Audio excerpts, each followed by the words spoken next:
We'll talk about the minimum wage, dairy prices, and a casket company. Those stories all coming up next on Night Beat.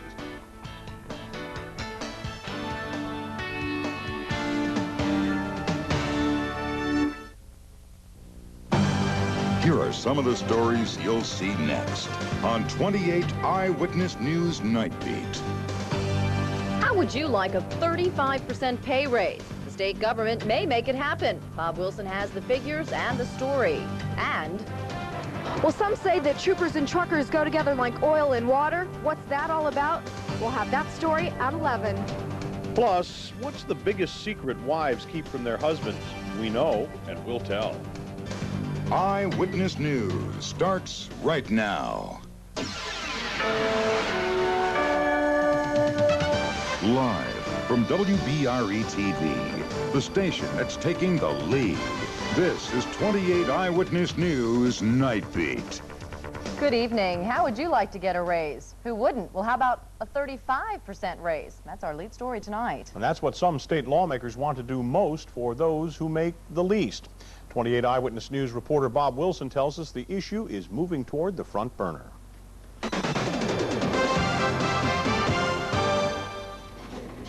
As people wait in line to buy milk and other things at this convenience store, everything may cost just a little bit more in the near future. That's because lawmakers may raise the minimum wage. Currently, it's at $4.25 an hour, but if the bill is passed, starting September 1st of this year, which will be retroactive, it will go up to $4.75 an hour. Then starting next September 1st, it'll go up to $5.24 an hour, and then in 1997, on September 1st, it'll go up to $5.75 an hour. Workers are all for the raises. Well, I think it's good, you know, for some, but that when it goes up, that means that the people that have worked at the job for a long time, you know, they're going to be on the same level. The idea is to raise the minimum wage in small steps over the next couple of years. But shop owners say whether they raise it now or in the future, it still hurts. Then you've wasted money again. It always affects the bottom line. Whenever it affects that, the prices have to go up, customers get mad, and you lose customers. That affects the bottom line. It's a never-ending cycle. The businesses that will be hit the hardest will be businesses like this one, a convenience store. The owner here says he's got good people working behind the counter, but he says these people have been working here some up to 4 years, and they're hard to find, and he wastes a lot of money in training people who don't stay with a job. It takes normally about a month to get someone settled into the job. They have 2 different cash registers to learn. They have a lottery machine they have to learn how to work. And every time they make a mistake, it costs you money. All of this is only a proposed bill and hasn't gone before lawmakers. They're expected to vote on it in a couple of months. In German, Bob Wilson, 28 Eyewitness News. Well, the survival of a casket company is a matter of life and death in one area community. The Lackawanna borough of German is threatening to close the Miller Casket Company because of toxic fumes emitted in the manufacturing process. The problem is the 82-year-old company employs 75 people, making it one of Germany's largest employers. It employs 75 people. And if the way they're closing these businesses down around here, they're not going to be out and left, it's going to be ghost town. Miller Casket officials say the company will reduce the emissions and hopes to be able to stay in business right where it is. Well, the battle to balance the federal budget is spilling over into the dairy industry. Farmers rallied in Susquehanna County to oppose proposed cuts in the federal milk price supports. Legislation which would do just that is under consideration in the U.S. House. And the farmers say while consumers might like the first impact of a reduction in price supports, that is, lower milk prices, they would be hurt by the long-term impact, that is, the disappearance of family dairy farms. A legislative attempt to ban live pigeon shoots in Pennsylvania was shot down today without a vote. The House of Representatives sent a bill containing the pigeon provision back to a committee, effectively pigeonholing the bill. The effort to ban the shoots has become as traditional as the shoot in Schuylkill County community of Higgins. Repeated efforts to ban the shoots have failed. New developments in the case of an accused child molester from the Back Mountain. Police now believe there is more than one victim. As the I-Team first reported last week, Ernest Chapman is behind bars charged with raping his niece. Since our report, several other young people have come forward with horror stories about Chapman's alleged abuse. Investigators are conducting interviews, and they're asking anyone who may have suffered at Chapman's hand to contact police. In Wayne County, police are still trying to identify children they believe may have been victimized by Thomas Nardi. Nardi's trial began today in what is one of the largest child porn cases ever in Wayne County's history. Nardi is accused of using young boys in pornographic photographs and videos. Police believe there are at least 7 victims, some of them from outside Pennsylvania. Nardi faces up to 37 years in prison if found guilty on all charges. He continues to maintain his innocence. Which brings us to our 28 telepoll question this evening. Should you be made aware when a convicted child molester moves into your neighborhood? That was the question, and here's what you had to say. 95% of those responding said yes. 5% said no, they should not be notified. We thank you for your call. A story the Now, a 28I team investigation. A story the I-Team is working on will keep a contractor from working on jobs in one area community. Pete Yaksick tells us what's happened since he broke the story and what will happen next. I think they need to satisfy the people they work for. If they're going to work for insurance companies, they should satisfy the damage that was done. Nanticoke Building Inspector Frank Rivera, so to say, putting the hammer down on First General Services. He's no longer issuing building permits to the company until they settle contract disputes with 2 separate Nanticoke homeowners, both disgruntled with First General's work. Rivera says, simply put, the company has been uncooperative. Nobody from First General Services ever got in touch with me to try to rectify anything. How many times did you try? Numerous telephone calls, never met anyone in person from First General Services. Beyond several claims of shoddy work, one homeowner shows us First General's initial permit was taken out for thousands of dollars less than the amount they were actually charging. And not only that, they come in and they worked a week without taking a building permit. Councilman L.Y. Toshik made an official motion to give the building inspector full support to withhold permits from First General Services. This is the first time we ever had something of this magnitude reported to me. Meantime, perhaps the most bizarre complaint against a company alleges that at one home with no running water, First General workers were... They were urinating in there and bowel movements, and it was just uncalled for. Last month, we asked the company's general manager, Nelson Evans, about this allegation. For sanitary and health reasons, to have your men doing that. Maybe you didn't understand. Our corporate attorney has it. He has a call into you now.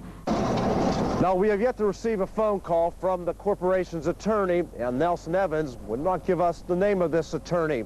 And we want to mention the 2 homeowners we spoke to say First General Services came highly recommended by their insurance companies.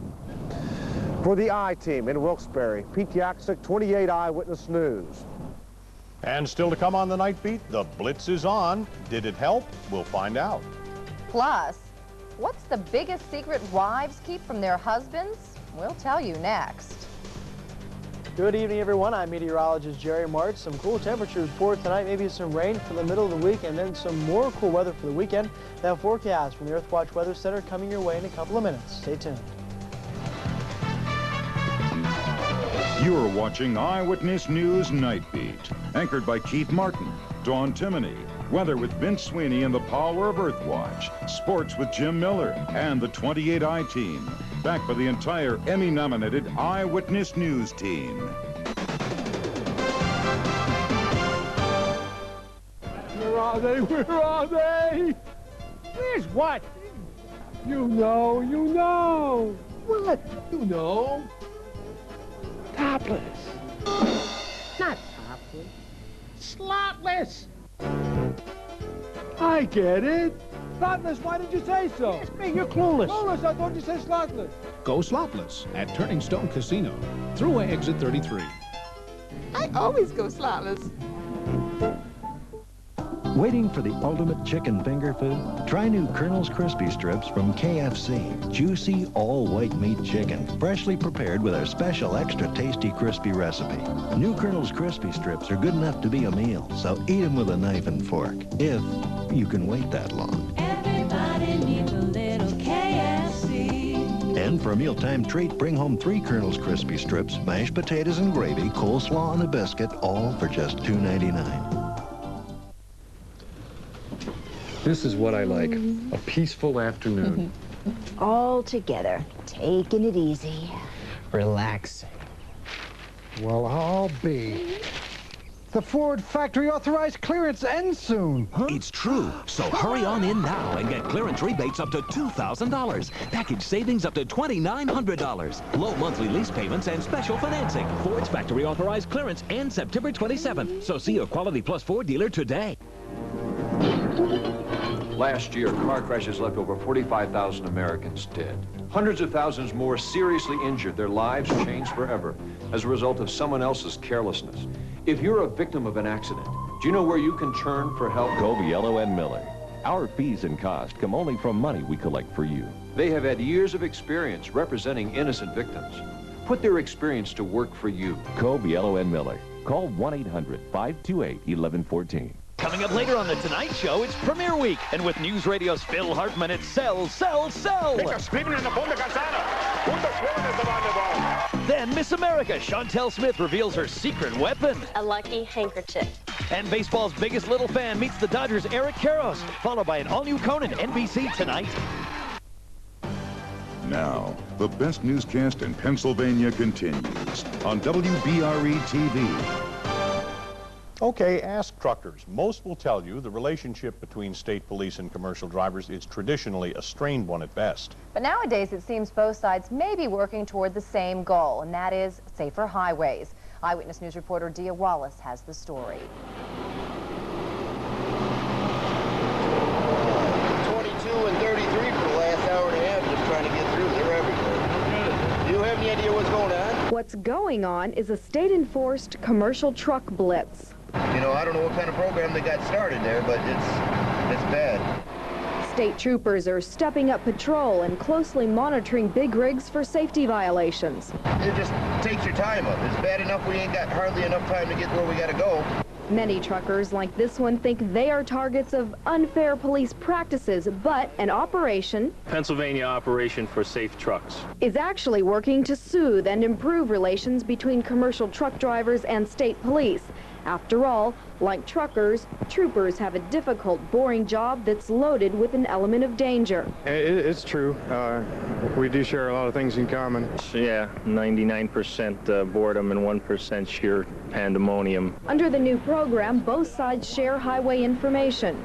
They use the citizens band to call in situations which need our attention. So they're actually helping you do your job? Definitely, yes. State police say they are spread so thin across the state that it's gratifying to see truckers willing to help. Well, the truckers and the troopers may have their differences, but they do have one thing very much in common, and that's safety. They both have to drive and survive on those highways. Dia Wallace, 28 Eyewitness News. The program is dubbed Pike Watch, and it's become so successful, it's been expanded to include the entire interstate system in the Commonwealth of Pennsylvania. U.S. Envoy Richard Holbrooke is crisscrossing the Balkans, playing a high-stakes game of beat the clock. Now, Holbrooke is trying to get final signatures on a peace plan, and his mission is urgent because Bosnian Muslim and Croat forces are driving hard to recapture territory lost to the Serbs over the past 2 years. Observers worry Serbia may send regular army troops to stop the Bosnian and Croat advance, reigniting the war on all fronts and making a shambles of the peace process. Meanwhile, in a display of irony amid the hatred and violence in the former Yugoslavia, fashion designer Verica Rakočević unveiled her fall collection of wools, cashmeres, and silks in Belgrade. Rakočević hopes to hold another display in Los Angeles on United Nations Day, October 30th. Her hope is to show a quality of life can emerge from the ashes of the bitterness and despair of the past 4 years. The prosecution has concluded its rebuttal case in the O.J. Simpson murder trial, and the defense is now preparing to fight back with new witnesses. One may be a reputed mob figure once linked with Nicole Brown Simpson's sister. A source says the defense hopes Anthony Fiato, known as Tony the Animal, will undermine the credibility of a key police detective. One source says Fiato will testify that Detective Philip Vanatter admitted he considered Simpson a suspect in the double murder even before police entered Simpson's estate without a warrant. A 44-year-old woman is murdered in Central Park. A hospital is under investigation following a high number of deaths. And on the campaign trail in Philadelphia. These stories are all part of America Tonight. Police in New York are looking for answers in the brutal death of a jogger in Central Park. Officials say the woman was sexually assaulted, beaten, and left in a stream. In Illinois, officials exhumed the body of a patient from a local hospital where there has been a high number of deaths. During a 22-month period, 130 people died at the Vermilion County Hospital. Alleged crime boss John Stampa and 8 other defendants were in a Philadelphia court today. At the heart of the case is secretly made tapes of Stampa and others planning the murders of 3 rival mobsters. Retired General Colin Powell began his book tour today in Washington, D.C. Powell fans lined up to meet him. Outside, protesters urged Powell to abandon his bid for the presidency. And President Clinton is spending the night in Philadelphia doing a little fundraising for his campaign war chest. Earlier today, he met with Governor Ridge to talk about the Philadelphia Naval Shipyard closing. And that wraps up America Tonight. Well, more and more women are stashing their cash. That's according to the Wall Street Journal, which reports women are increasingly keeping separate bank accounts secret from their husbands. Why the trend? Well, some women say it's for financial independence, in case of an emergency, or to buy big-ticket items without marital guilt. Some banks will even keep the statement at the office so it's not mailed to the house and read by the wrong pair of eyes. Still, some marriage counselors say separate secret accounts could be a sign of dishonesty. What about the weather secrets, Jerry? You're holding out on us here? No secrets here, right? None. Good weather coming up for the next couple of days. Maybe a few showers in the mix as we get into the middle part of the week, and some real cool weather coming our way for the weekend. It really could be the first biting taste of autumn in our mouths by the time we get down to Friday and Saturday. It's coming up in a couple of minutes. The forecast is now the trivia question for this evening. What type of cloud is often referred to as a cauliflower cloud because of its looks? Stratus, cumulus, or cirrus clouds? The answer later. The forecast with the Power of Earth Watch is next.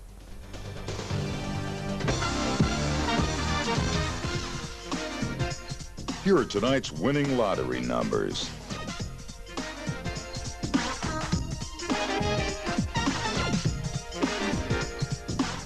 You're watching 28 Eyewitness News on WBRE. On the next Seinfeld. Used to be a flight attendant. Tomorrow after 5 at 5 on 28 WBRE-TV. It's time to save. Mazda clearance days are here. Leave the Mazda 626 LX sedan now. With a list of standard equipment that's anything but standard. Yours right now for just $235 a month with nothing down. Mazda clearance days. Miss this, and you can miss the chance to get a Mazda 626 for just $235 a month with zero down. Every year, PNC Bank asks over 270,000 customers how we can do better. Here's what they said. Hey, give me account information around the clock. We didn't. Put investment counselors in my neighborhood. We're here. Give me a really low-interest credit card. You've got it. At PNC Bank, we never forget who really calls the shots. And that's you.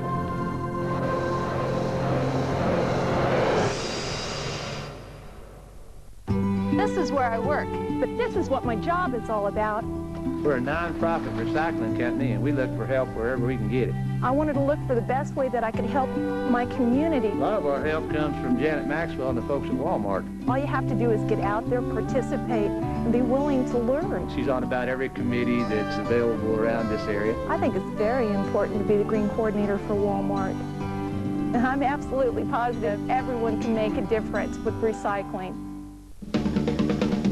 For just $16,295, drive a Chevy Lumina from your local Chevrolet Geo dealer. With its 160-horse V6, the power is there when you need it. With its dual airbags and available anti-lock brakes, you feel safer too. That and all this on Chevy Lumina starting at just $16,295. Everybody's taking a second look. That's genuine Chevrolet. Just look for the sign. And see your local Chevrolet Geo dealer. Meteorologist Jerry Mart's forecast has the seal of approval of the American Meteorological Society.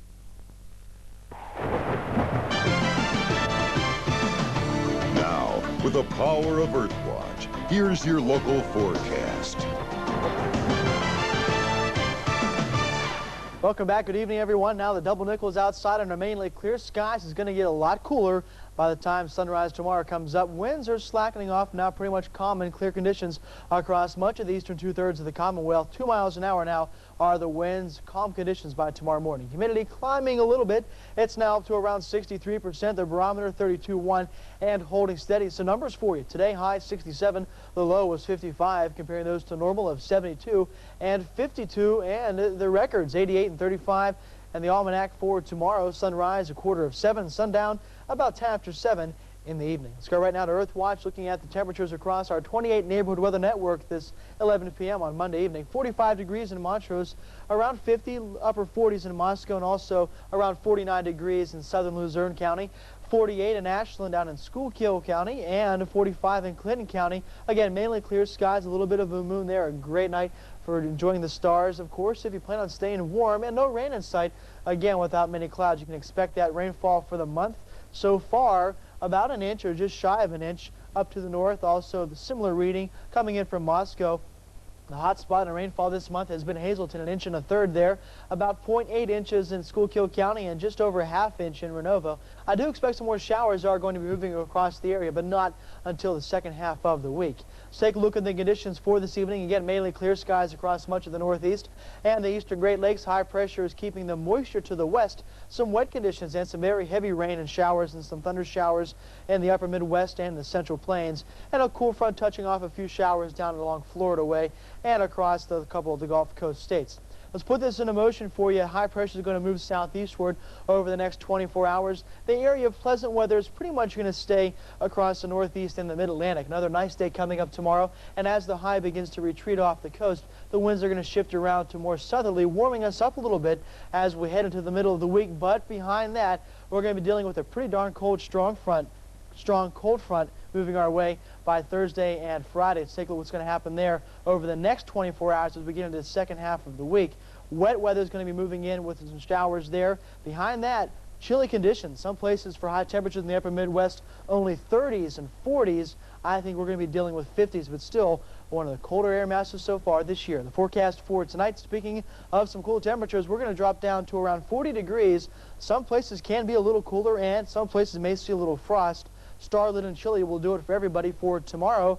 A lot of sunshine coming our way, back up to around 70, and then for tomorrow night, back down to the 40s, but not quite as cold, down to around 48 degrees. And the 5-day forecast for you, nice day tomorrow, 74 for Wednesday.